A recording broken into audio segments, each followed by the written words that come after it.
All right, guys, let's do a quick check-in on the Oklahoma City Thunder.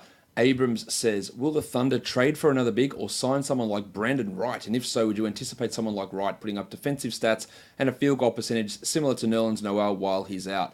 Trades, look, it's impossible to predict when someone's going to make a trade. The Nerlens Noel situation obviously was pretty scary. I imagine he's out for a couple of weeks. I don't think the Thunder are going to be making any sort of big move just to deal with the Noel absence. Although if it does prolong, then perhaps they need to look into getting a backup center. But Jeremy Grant and Patrick Patterson, they can play that role, and that's what they'll be doing, I imagine, in the short term. But bringing up a name like Brandon Wright is interesting, so I'll answer that part of the question. He's a guy that his per 36 numbers are always fantastic. A massively high field goal percentage, really strong block numbers. He's not the same guy as Noel in terms of being able to get steals. He's a pretty strong rebounder, not the best rebounder though. His value comes from the blocks and field goal percentage. So I guess he is similar to Noel in that vein.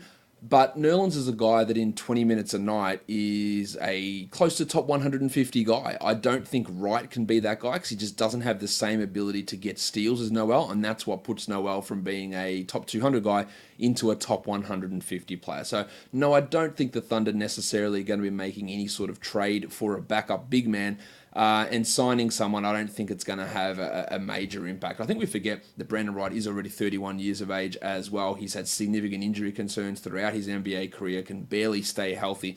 So that's not necessarily the guy you want to be taking a flyer on here in this scenario. I think the Thunder might be more looking if there are any buyout guys that do appear.